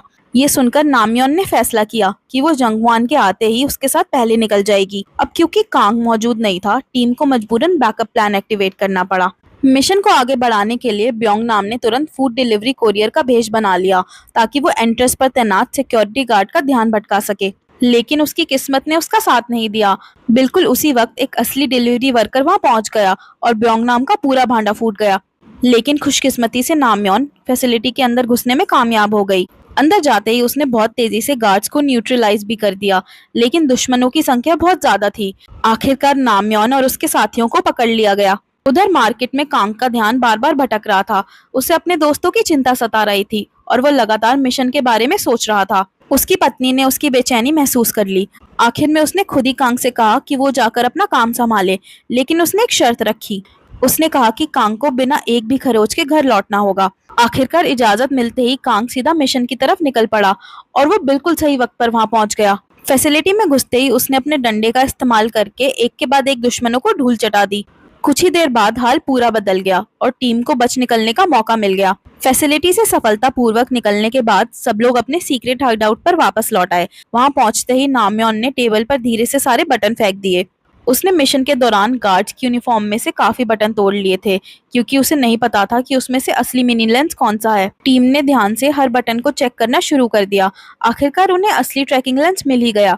जब उस लेंस में रिकॉर्ड हुई फुटेज को देखा गया तो एक हिला देने वाला सच सामने आया। सबूत साफ दिखते थे कि इंसॉफ की किडनैपिंग के पीछे जो मास्टरमाइंड था वो और कोई नहीं बल्कि सोकजुन ही था। इसी बीच फैसिलिटी पर हुई रेड की खबर सोकजुन तक पहुंच गई। शुरुआत में वो काफी उलझन में था। उसे समझ नहीं आ रहा था कि घुसपैठिए इतना रिस्क लेकर आए और वहां से सिर्फ यूनिफॉर्म के बटन लेकर गए हैं। लेकिन उसकी ये उलझन कुछ ही देर में खौफ में बदल गई। एक क्लासिफाइड डॉक्यूमेंट देखने के बाद उसे एक नई और हिला देने वाली बात पता चली। जो रहस्यमय खरीदार इतने समय से उसके illegal military grade C4 explosive को मार्केट रेट से दुगनी कीमत पर खरीद रहा था, वो असल में सुलेवन था। इसी के साथ सारे बॉम्ब ब्लास्ट का सच सामने आ गया। असली मास्टरमाइंड सुलेवन ही था। वो सोकजुन से बदला लेना चाहता था, इसीलिए पूरी साजिश रच रहा था। दूसरी तरफ कांग ने बिना देरी किए ट्रैकिंग लेंस से मिली फुटेज सीधा गॉन्चुल को दे दिया। ये सबूत इतने मजबूत थे कि सोकजुन को किडनैपिंग और सरकारी फंड के गबान के आरोप में कोर्ट तक घसीटा जा सकता था। गॉन्चुल ने फैसला किया कि इस फाइल को इंटरनेशनल इन्वेस्टिगेशन डिवीजन के हवाले किया जाए। उसका मानना था कि अगर केस मिलिट्री के पास रहा तो सबूत मिटाकर पूरा मामला दबा दिया जा सकता है। मिशन के बाद जब कांग घर लौटा तो उसे एक अलग इंटेरोगेशन का सामना करना पड़ा। उसकी पत्नी अब भी उसकी सेफ्टी को लेकर परेशान थी। उसने कांग के पूरे शरीर को अच्छी तरह से चेक किया ताकि उसे यकीन हो सके कि उसे कोई चोट नहीं लगी है। उसे डर था कि शायद कांग फिर से किसी खतरनाक मिशन में शामिल हो गया है। अगली सुबह सॉकजुन को इंटरनेट पर वायरल हुई किडनैपिंग फुटेज के बारे में पूछताछ के लिए बुलाया गया, लेकिन सॉकजुन ने सारे आरोपों को झूठ बताया। उसका दावा था कि वीडियो असली नहीं है, किसी ने एआई की मदद से फुटेज बनाकर उसे फंसाने की कोशिश की है। सिर्फ इतना ही नहीं, उसने इन्वेस्टिगेटर्स को खुलकर धमकी भी दी। उसने कहा कि अगर उन्होंने इन्वेस्टिगेशन जारी रखी तो वो उनके करियर्स और रेपुटेशन दोनों बर्बाद कर देगा। सॉकजुन को पूरा भरोसा था कि उसकी ताकत और पॉलिटिकल इन्फ्लुएंस से वो एक बार फिर कानून के हाथ से बच निकलेगा। सॉकजुन की धमकी सुनने के बाद इंटेरोगेटर्स ने उसे सलाह दी कि वो तुरंत पब्लिक के सामने आकर सफाई दे, लेकिन सॉकजुन ने यह सलाह ठुकरा दी। उसे भरोसा था कि उसकी ताकत और पॉलिटिकल कनेक्शंस के सामने कोई उसका कुछ नहीं बिगाड़ सकता। तभी अचानक गॉन्च्युल इंटेरोगेशन रूम में दाखिल हुआ और उसने सभी लोगों को बाहर जाने का हुक्म दिया। अकेले में बात करते वक्त सॉकजुन ने इलीगल C4 एक्सप्लोजिव के मामले में अपनी सारी इन्वॉल्वमेंट से इनकार कर दिया। इसकी बजाय उसने खुद को बेकसूर दिखाने की कोशिश की। उसका कहना था कि इंडिपेंडेंट इन्वेस्टिगेशन ने असल टेररिस्ट को पकड़ने की उसकी पूरी योजना को बर्बाद कर दिया। कुछ दिन बीत गए, लेकिन मीडिया में सॉकजुन की करप्शन को लेकर कोई खास कवरेज नहीं हुई। इस बात से इंसाफ बहुत निराश हो गया। उसने कांग के साथ इस मुद्दे पर बात की और आखिरकार कांग ने सॉकजुन के स्कैंडल वाली फुटेज इंटरनेट पर अपलोड करने की उसे इजाजत दे दी ताकि पब्लिक का गुस्सा भड़क सके। और उधर सॉकजुन को भी समझ आ गया था कि उसकी बर्बादी के पीछे कांग का ही हाथ है। बदला लेने के लिए उसने अपने आदमियों को कांग की पत्नी को किडनैप करने का हुक्म दिया। खुशकिस्मती से नामयोन ने वक्त रहते किडनैपर्स को रोक लिया और उनकी पूरी योजना फेल कर दी। इस घटना के बाद सबको एहसास हो गया कि कांग का परिवार अब सीधा सॉकजुन के निशाने पर आ चुका है। दूसरी तरफ यंग ही तुरंत स्कूल की तरफ भागा ताकि दो यौन को सुरक्षित घर ला सके। लेकिन जब कांग को अपनी पत्नी के किडनैप करने की कोशिश के बारे में खबर मिली तो वो बहुत गुस्से से भर गया। उसने तुरंत सॉकजुन का सामना करने की तैयारी शुरू कर दी, लेकिन ब्योंगनाम ने उसे रोक दिया। उसने कांग को समझाया कि सिर्फ गुस्से में आकर कोई भी कदम उठाना सबके लिए खतरनाक हो सकता है। उसने जोर दिया कि टीम के साथ मिलकर आगे बढ़ना होगा ताकि सबकी सुरक्षा बनी रहे। इसी बीच इन सब की वीडियो इंटरनेट पर तेजी से वायरल हो गई। नतीजा ये हुआ कि सॉकजुन का ऑफिस रिपोर्टर्स से घिर गया। खुद को घिरता देख सॉकजुन मदद मांगने अंजे के पास गया। वहां उसने खुलासा किया कि बॉम्ब ब्लास्ट के पीछे सलिवन का हाथ है, लेकिन प्रॉब्लम का शांतिपूर्वक हल ढूंढने की बजाय अंजे ने एक बहुत ही खतरनाक और पागलपन भरा प्लान बना दिया। उसने सलाह दी कि सॉकजुन लोकल पुलिस स्टेशन उड़ा दे और पूरा इल्जाम सलिवन पर डाल दे, साथ ही इन सब को भी सलिवन का साथी बता दिया जाए। इस तरह सॉकजुन पब्लिक के सामने ये कहानी पेश कर सकता था कि उसकी वायरल वीडियो असल में एक ऑपरेशन का हिस्सा थी, जिसका मकसद असली टेररिस्ट को पकड़ना था। उसका मानना था कि इससे लोगों का भरोसा फिर से जीता जा सकता है। अगले दिन योंग हान को नामयोन की बेटी को स्कूल से लाने के लिए कहा गया। वो खुशी खुशी इस काम के लिए निकल पड़ा, लेकिन रास्ते में उसने सॉकजुन के कुछ आदमियों को मोहल्ले में घूमते देखा। उसे उनकी हरकतें शक्की लगी, इसलिए वो चुपचाप उनका पीछा करने लगा। जल्द ही उसने देखा कि उन लोगों ने पुलिस स्टेशन के सामने एक रहस्यमय बॉक्स रख दिया है। उसने तुरंत ये जानकारी अपनी टीम तक पहुंचा दी। इसी दौरान सॉयल एक ऑर्डर डिलीवर करने के लिए पुलिस स्टेशन के अंदर मौजूद था। सिक्योरिटी कैमरास के जरिए सिचुएशन देखने के बाद ब्योंगनाम ने सॉयल को फोन किया और उससे वो बॉक्स चेक करने को कहा। सॉयल बिना देरी किए बॉक्स के पास गया और उसे खोला, लेकिन जैसे ही उसने अंदर देखा उसके होश उड़ गए। बॉक्स के अंदर एक बॉम्ब रखा हुआ था। बॉम्ब को देखकर ब्योंगनाम ने कहा कि जितनी जल्दी हो सके वहां से भाग जाओ, लेकिन एरिया में बहुत भीड़भाड़ देखकर सॉयल ने अचानक बॉम्ब को खुद साथ ले जाने का फैसला किया ताकि लोगों की जान बचा सके। इसी दौरान उसने अपनी वाइफ को कॉल करके आखिरी अलविदा भी कहा। उसके बाद ब्योंगनाम ने दोबारा कॉल करने की कोशिश की, लेकिन सॉयल ने कॉल इग्नोर कर दिया और अपना पूरा ध्यान लोगों को बचाने पर लगा दिया। दूसरी तरफ कांग ने सॉकजुन के गुंडों को रोक लिया और सड़क पर जबरदस्त हाथापाई शुरू हो गई। इसी बीच उनमें से एक ने बॉम्ब का रिमोट का बटन दबा दिया, लेकिन धमाका नहीं हुआ क्योंकि बॉम्ब पहले ही बंकर के अंदर रख दिया गया था, जहां सिग्नल पहुंच ही नहीं सकता था। ये सब ब्योंगनाम की तेज सोच की वजह से हुआ था, क्योंकि उसने सॉयल को बॉम्ब सीधा बंकर तक पहुंचाने को कहा था। वहीं सॉकजुन करप्शन के पैसों से भरा ब्रीफकेस लेकर देश से भागने की कोशिश कर रहा था, लेकिन उसका रास्ता तब रुक गया जब कांग अचानक उसके सामने आके खड़ा हो गया। कांग की धमकी के बाद सॉकजुन ने कबूल कर लिया कि बॉम्ब धमाकों का असली मास्टरमाइंड सुलिवन था।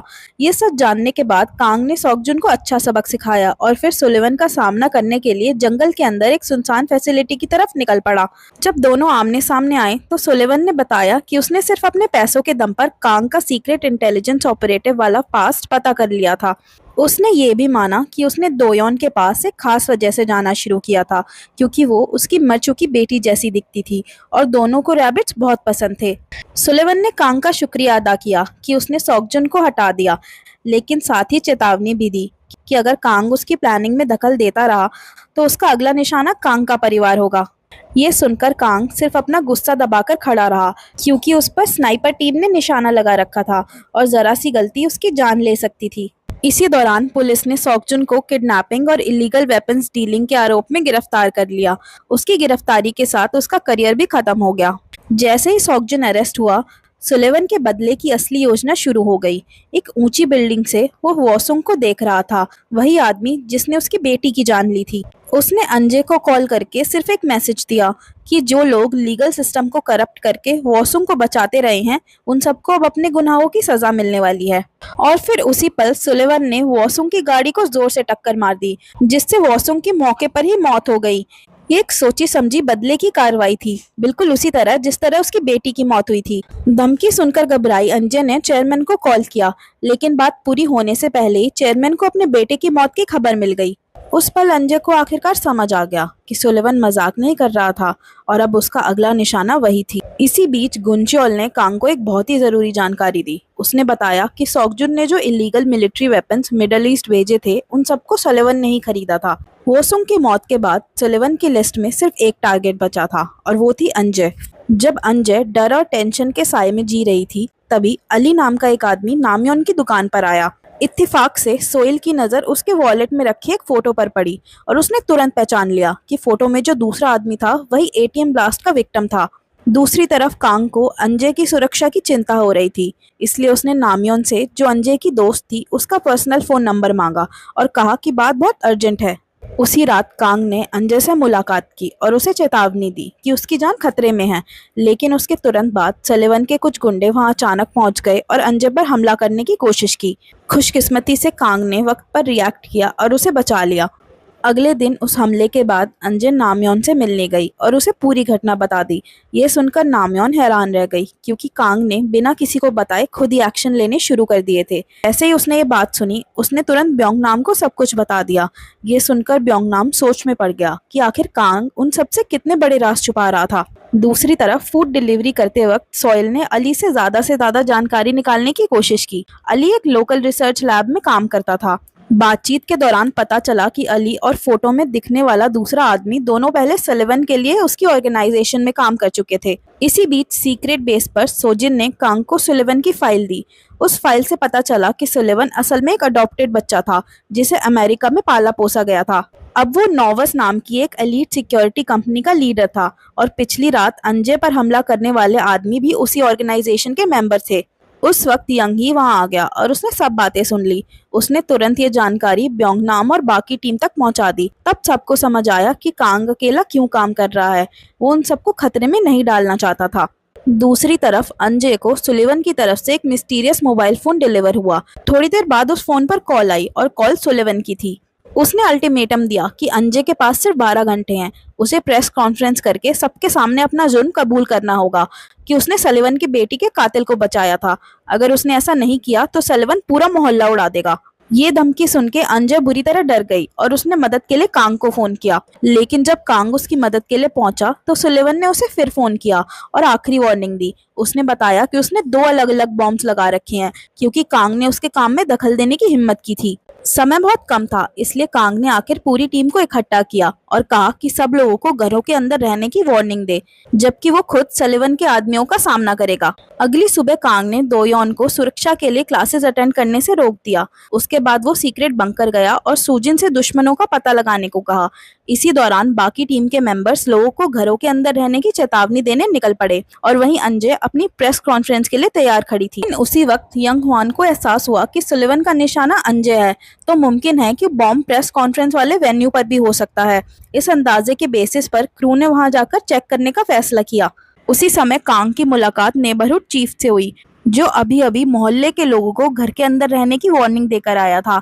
तभी कांग को अचानक याद आया कि सुलेवन ने गोद लिया बच्चा था, इसलिए उसने चीफ से पूछा उनके एरिया में सबसे नजदीक का अडॉप्शन सेंटर कहाँ था। चीफ ने बताया कि सालों पहले लोकल कम्युनिटी चर्च ही अनाथालय के रूप में काम करता था। ये सुनते ही कांग को शक हुआ कि लगाए गए बॉम्ब्स में से एक वहां भी छुपाया गया हो सकता है। चीफ ने तुरंत कांग के शक की जानकारी ब्योंगनाम तक पहुंचा दी। ये सुनते ही ब्योंगनाम बाकी की टीम के साथ कांग को ढूंढने निकल पड़ा। दूसरी तरफ रिपोर्टर्स के सामने अंजन ने खुलेआम कबूल किया कि उसे लगातार बॉम्ब थ्रेट्स मिल रही थी। उसी पल नामयोन को समझ आ गया कि असली बॉम्ब उस मोबाइल फोन के अंदर था जो सलिवन ने अंजे को दिया था। जैसे उसे ये बात समझ आई, वो तुरंत दौड़ी और फोन को जोर से लात मारकर दूर फेंक दिया। इसी बीच कांग ने चर्च टावर में छुपा दूसरा बॉम्ब भी ढूंढ निकाला, लेकिन बॉम्ब फटने से कुछ ही पल पहले ब्योंगनाम वहां पहुंच गया और उसने कांग को नीचे धक्का दे दिया ताकि वो ब्लास्ट से बच सके। आखिरकार बॉम्ब फट गया, लेकिन कांग जिंदा बच गया। फिर भी ब्योंगनाम की फिक्र में वो तुरंत छत पर वापस गया। वहां पहुंचकर उसने देखा कि ब्योंगनाम भी किसी तरह ब्लास्ट से बच गया था, क्योंकि उसने specially custom made body armour पहना हुआ था। अंजे की जान बचाने के बाद नामयोन को हॉस्पिटल ले जाना पड़ा, क्योंकि उसकी कलाई में चोट लग गई थी। हालांकि वो ठीक महसूस कर रही थी और बस घर वापस जाना चाहती थी। थोड़ी देर बाद अंजे खुद उससे मिलने आई और उसका शुक्रिया अदा करा, क्योंकि नामयोन ने उसकी जान बचा ली थी। इसी बीच हॉस्पिटल के एक अलग रूम में ब्योंगनाम सबके सामने शेखी मार रहा था कि उसने अभी अभी कांग की जान बचाई है। खुशकिस्मती से उसे सिर्फ हल्की चोटें आई थी, इसलिए उसे तुरंत घर जाने की इजाजत मिल गई। लेकिन कांग अभी भी परेशान लग रहा था। उसे पता था कि जब तक सुलेवान पकड़ा नहीं जाता, ये खौफ और आतंक खत्म नहीं होने वाला। दूसरी तरफ गुंचियोल ने अंजे से मुलाकात और उससे कहा कि वो सॉक्जुन के करप्शन से जुड़ी सारी फाइल्स और डाटा पुलिस को दे दे। बदले में उसने वादा किया कि वो सलिवन से उसे बचाएगा। जाहिर सी बात थी, अंजे ने बिना किसी झिझक के ये डील मान ली। आखिरकार अपनी सुरक्षा के लिए अंजे को कुछ समय तक सुजिन के साथ सीक्रेट बंकर में रहना पड़ा। कुछ दिन बाद कांग और उसकी वाइफ दोयोन के स्कूल गए ताकि क्लासरूम प्रोजेक्ट प्रेजेंटेशन देख सकें। दोयोन ने मिट्टी से बनाए खरगोश का पुतला तैयार किया था। पूरा प्रेजेंटेशन इंग्लिश में हुआ और ओलिविया की ट्रेनिंग की वजह से दोयोन बहुत फ्लुएंट इंग्लिश बोल पा रही थी। प्रेजेंटेशन के बाद टीचर ने सभी बच्चों को अपने प्रोजेक्ट्स घर ले जाने की इजाजत दे दी। पता चला कि वो खरगोश का पुतला एक नाइट लैम्प की तरह भी इस्तेमाल हो सकता था। लेकिन फिर एक हैरान कर देने वाला सच सामने आया। ओलिविया असल में सुलिवन के लिए काम कर रही थी। उसने चुपके से स्कूल के बच्चों द्वारा बनाए गए हर पुतले में एक बॉम्ब लगा दिया था। बाद में जब कांग अपनी बेटी को स्कूल से वापस ले जा रहा था, तब उसकी नजर अचानक सोहेल पर पड़ी, जो अली को फूड डिलीवरी करने जा रहा था। सोहेल ने कांग को बताया कि अली एटीएम वाले धमाके में मारे गए आदमी का बहुत करीबी दोस्त था। ये सुनकर कांग ने फैसला किया कि वो भी उसके साथ चलेगा ताकि अली से जाकर जानकारी मिल सके। मुलाकात के दौरान अली ने कबूल किया कि वो विक्टिम का बहुत पुराना दोस्त था, लेकिन जब वो सुलेवान की ऑर्गेनाइजेशन नोवस में शामिल हुआ, तब उसने सबसे दूरी बनाना शुरू कर दी थी। अली ने ये भी बताया कि नोवस में सिर्फ साउथ कोरिया में रहने वाले फॉरेनर्स को ही शामिल किया जाता है और ऑर्गेनाइजेशन में एंट्री सिर्फ उन्हीं लोगों को मिलती है जिन्हें खास इन्विटेशन दिया जाता था। उसके बाद अली ने कांग और सोहेल को ऑर्गेनाइजेशन के मेंबर्स की एक फोटोग्राफ दिखाई। तस्वीर देखते ही कांग हैरान रह गया, क्योंकि उसमें ओलिविया भी मौजूद थी। उसी पल उसके सामने पूरा सच आ गया। ये जानकारी मिलते ही कांग एक पल के लिए सन्न रह गया और वो तुरंत ओलिविया को ढूंढने स्कूल पहुंच गया।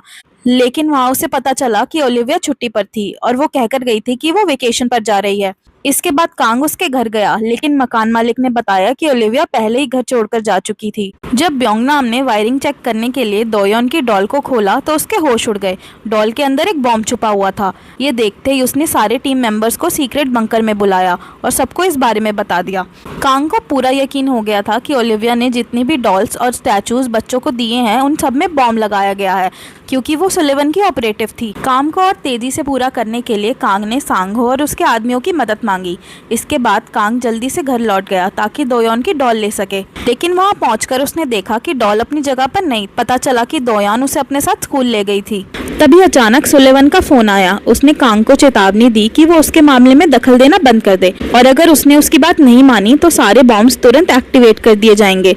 मजबूर होकर कांग ने तुरंत अपनी टीम को फोन किया और सारे स्टैचूज इकट्ठा करने का ऑपरेशन रोकने को कहा। कुछ ही देर बाद उसकी वाइफ ने बताया कि दोयोन गायब है। ये सुनते ही कांग बिना वक्त गवाए स्कूल पहुंच गया और सिक्योरिटी कैमरा फुटेज चेक करने लगा। फुटेज में उसने देखा कि उसकी बेटी ओलिविया के साथ स्कूल से बाहर गई थी। कांग ने अपनी वाइफ को शांत रहने को कहा और वादा किया कि वो दोयोन को सुरक्षित वापस लेकर आएगा। इस तनाव भरे माहौल में यंगवान के दिमाग में एक आइडिया आया। उसने सोचा कि अगर सिग्नल्स को ब्लॉक कर दिया जाए तो सलिवन दूर से बॉम्ब डेटोनेट नहीं कर पाएगा। ये आइडिया सुनते ही ब्योंगनाम को अपनी एक पुरानी इन्वेंशन याद आ गई जो उसने पहले बनाई थी, जिसके जरिए पूरे मोहल्ले की पावर सप्लाई बंद की जा सकती थी। वो एक ऐसा डिटेक्टर था जो इलेक्ट्रोमैग्नेटिक वेव्स को ब्लॉक करके शट डाउन भी कर सकता था। इसी वजह से उसने फैसला किया कि वो वही डिवाइस दोबारा से इस्तेमाल करेगा। लेकिन एक बड़ी दिक्कत थी, उस एरिया में 3 अलग-अलग सिग्नल ट्रांसमीटर्स लगे हुए थे, जिसका मतलब था कि सिग्नल्स को पूरी तरह से बंद करने के लिए 3 डिवाइसेस की जरूरत पड़ेगी। समस्या ये थी कि ब्योंगनाम के पास सिर्फ एक ही डिवाइस था। तब अचानक यंगी को याद आया कि सूजिन के पास बिल्कुल वैसा ही एक डिवाइस है। वो तुरंत बंकर की तरफ दौड़ा ताकि उससे इक्विपमेंट ले सके। लेकिन वहां पहुंचने पर पता चला कि सूजिन के पास भी सिर्फ एक ही डिवाइस है। वापस आते वक्त किस्मत से यंगी की मुलाकात सोहेल और अली से हो गई। उसने उन्हें पूरी सिचुएशन और प्लान के बारे में बताया। हैरानी की बात यह थी कि अली के पास भी उसी तरह का एक डिवाइस था। उसने बिना किसी हिचकिचाहट के वो उन्हें दे दिया। इस तरह उनके पास इलेक्ट्रोमैग्नेटिक वेव्स को पूरी तरह बंद करने के लिए जरूरी तीनों डिवाइस आ गए। उसके बाद सबने अपने अपने काम बांट लिए। ब्योंगनाम, नामयोन और जंगवान 3 अलग-अलग सिग्नल ट्रांसमीटर की तरफ निकले ताकि एक साथ सिग्नल्स को बंद कर सकें। दूसरी तरफ सोहेल को एक बहुत जरूरी काम संभालना था, इसलिए उसने मोहल्ले के चीफ को भी साथ ले लिया ताकि काम और तेजी से हो सके। यंगी बेस पर ही रुक गया। उसका काम कम्युनिकेशंस को मेंटेन करना और पूरे ऑपरेशन की टाइमिंग को कोऑर्डिनेट करना था ताकि सब लोग एक ही वक्त पर एक्शन ले सकें। इसी दौरान कांग सुलेवन के हेडक्वार्टर्स तक पहुंच चुका था। कांग ने हेडक्वार्टर्स के अंदर दोयोन को ढूंढने की पूरी कोशिश करी, लेकिन उसे वो कहीं नहीं मिली। लेकिन जैसे ही वो एक रूम में घुसा, उसे कुछ गुंडों ने रोक लिया और उस पर हमला कर दिया। खुशकिस्मती से उसी वक्त चीफ और सोहेल वहां पहुंच गए। तब पता चला कि मोहल्ले का चीफ असल में पहले एक स्नाइपर था। दोनों ने कांग को टैक्टिकल गियर दिए ताकि वो अपना मिशन जारी रख सके और दोयोन को ढूंढ सके। उनकी मदद से और इक्विपमेंट की वजह से कांग ने आखिरकार सुलेवन के सारे आदमियों को हरा दिया, जिसमें वो आदमी भी शामिल था जिसने पहले कांग और अंजे पर हमला किया था। आखिर में कांग को दोयोन मिल गई जिसे सुलेवन ने पकड़ रखा था। कांग ने सुलेवन को समझाने की कोशिश की कि वो बॉम्ब को एक्टिवेट ना करे, लेकिन सुलेवन ने साफ मना कर दिया। उसका कहना था कि लोगों को उसकी बेटी की मौत की कोई परवाह नहीं थी और वो चाहता था कि उसकी बेटी की मौत एक ऐसा ऐतिहासिक पल बन जाए जिसे दुनिया हमेशा याद रखे। इसके बाद सुलेवन ने दोयोन से कहा कि वो मोबाइल फोन कांग को दे दे। उस फोन में बॉम्ब को एक्टिवेट करने का स्विच था। सुलेवन ने कांग को बताया कि अगर वो बटन दबा दे तो दोयोन की जान बच जाएगी, लेकिन साथ ही बच्चों के खिलौनों में छुपे सारे बॉम्ब फट जाएंगे और पूरा मोहल्ला तबाह हो जाएगा। यानी कांग को एक खौफनाक फैसला लेना था, या तो वो अपनी बेटी को बचाए या फिर बाकी सभी लोगों को। और अगर कांग फैसला नहीं करता तो सुलेवन अपना ट्रिगर दबाकर दोयोन और बाकी सबको उड़ा देता। इतनी मुश्किल सिचुएशन में कांग से जितना वक्त हो सका उसने उतना वक्त लेने की कोशिश की। किस्मती से ब्योंगनाम और यंगहुआन ने आखिरकार सिग्नल ट्रांसमीटर को डिसेबल कर दिया और अपनी सफलता का सिग्नल देने के लिए उन्होंने आसमान में पटाखे छोड़ दिए। लेकिन नामयोन की तरफ से कोई पटाखे नजर नहीं आए क्योंकि उसका डिवाइस किसी वजह से काम नहीं कर रहा था। ये देखकर यंगी ने उसे ऑर्डर दिया कि वो ट्रांसमीटर के वायर्स मैन्युअली काट दे।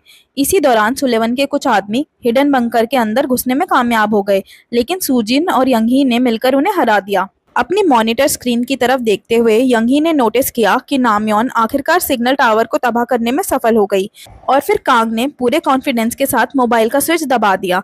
आखिरकार सुलेवन की पूरी योजना खत्म हो गई। उसका प्लान पूरी तरह से फेल हो गया, जिसकी वजह से वो गुस्से से पागल हो गया और दोयोन डर के मारे रो पड़ी।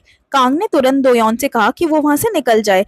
जैसे ही दोयोन बाहर गई, कांग ने सुलेवन पर हमला कर दिया और इसे इतना मारा कि वो बेहोश हो गया। चारों तरफ से घिर चुके सुलेवन ने कहा कि वो सिर्फ अपनी बेटी की मौत का बदला लेना चाहता था। उसने कहा कि अगर कांग अपनी बेटी को खो देता तो शायद वो भी यही करता, लेकिन कांग ने उसकी बात का कोई जवाब नहीं दिया। उसने सीधा सुलेवन के दोनों हाथों पर गोली मार दी क्योंकि उसने उसकी बेटी दोयोन की किडनैपिंग करने की हिम्मत की थी। जब कांग बाहर निकला तब पुलिस सुलेवन को गिरफ्तार करने के लिए वहां पहुंच चुकी थी, लेकिन आखिरी पल में सुलेवन ने एक चौंका देने वाला फैसला लिया। उसने दोयोन की क्ले डॉल का इस्तेमाल करके खुद को उड़ा लिया, वही डॉल जो दोयोन ने उसे उसकी मर चुकी बेटी की याद में गिफ्ट की थी। इसी तरह सुलेवन की कहानी का अंत हो गया। सारा हंगामा खत्म होने के बाद कांग अपनी बेटी को लेकर घर लौट आया। वहां उसकी वाइफ ने दोनों का स्वागत किया। वो दोयोन की सेफ्टी को लेकर इतनी परेशान थी कि उसके आंसू रुक ही नहीं रहे थे। दूसरी तरफ इतनी सारी घटनाओं के बाद अंजे को अपनी गलतियों और उनके नतीजों का एहसास हुआ, इसलिए उसने जिम्मेदारी लेते हुए अपने पद से रिजाइन करने का फैसला किया। लेकिन इस्तीफे के कुछ ही समय बाद सॉकजुन ने उससे कांटेक्ट किया। पता चला कि पुलिस स्टेशन को उड़ाने और सलिवन को फंसाने वाली प्लानिंग के दौरान उसने उनकी पूरी बातचीत सीक्रेटली रिकॉर्ड कर ली थी। अब वो उस रिकॉर्डिंग को लीक करने की धमकी दे रहा था और बदले में अंजय से बहुत बड़ी रकम मांग रहा था। लेकिन उन दोनों को ये नहीं पता था कि गुंचौल ने उनकी पूरी बातचीत सुन ली थी। आखिरकार पैसे हैंडओवर करने के लिए एक सीक्रेट मीटिंग रखी गई। जब सौकजुन पैसे लेकर भागने की कोशिश कर रहा था, तब गुंचौल की मदद से पुलिस ने उसे गिरफ्तार कर लिया। इस बार उसके सारे जुर्मों का हिसाब चुकता हो गया और जल्दी ही उसे जेल भेज दिया गया। इसी दौरान इंसॉप ने चुपके से उसकी गिरफ्तारी को अपनी न्यूज चैनल पर लाइव ब्रॉडकास्ट कर दिया। उसने पब्लिक से ये भी कहा कि सुलिवन की बेटी की मौत को कभी भूलना नहीं चाहिए। कुछ समय बाद कांग अपनी वाइफ, अपनी बेटी दोयोन और दोयोन की दादी के साथ फैमिली वेकेशन पर गया। वो लोग एक बाइसिकल म्यूजियम में घूमने गए थे। घर वापस आते वक्त कांग की वाइफ ने उससे कहा कि सब पड़ोसियों को घर बुलाना चाहिए, क्योंकि उन्होंने मिलकर दोयोन की जान बचाई थी। वहीं दूसरी तरफ नामयोन की बेटी जंगवान, यंग ही और सुजिन साथ में घूमने निकले। उस दौरान नामयोन की बेटी ने कहा कि वो बड़ी होकर सोल्जर बनना चाहती है, क्योंकि उसने अपनी माँ को बदमाशों का सामना करते देखा था। लेकिन जब वो एक ब्रिज से गुजरे, तब पता चला कि यंगी को हाइट से डर लगता है। इसी वजह से वो ठीक से चल भी नहीं पा रहा था। ये देखकर सुजिन ने उसकी मदद करी और उसको ब्रिज पार करवाया। उस पल के बाद दोनों के बीच दूरी काफी कम होती नजर आई और ऐसा लगा कि उनका रिश्ता पहले से काफी ज्यादा करीबी हो गया है। दूसरी तरफ सांगहो ने अपनी जिंदगी बदलने का फैसला किया और एक अच्छा इंसान बनने की राह चुन ली। उसने कांग के साथ मिलकर उन इंश्योरेंस स्कैमर्स के खिलाफ काम करना शुरू करा जो लोगों को धोखा देकर पैसे लूट रहे थे। कुछ समय बाद कांग ने अपने घर पर पड़ोसियों के लिए एक डिनर पार्टी रखी, ताकि उनका शुक्रिया अदा कर सके। पार्टी के बाद कांग और उसकी टीम एक फूड स्टॉल पर बैठकर आराम से वक्त बिता रहे थे। लेकिन अचानक उनका ये सुकून भरा माहौल टूट गया जब उनके बिल्कुल सामने एक ट्रैफिक एक्सीडेंट हो गया। जैसे ही उन्होंने ये देखा, कांग और उसकी टीम बिना एक पल की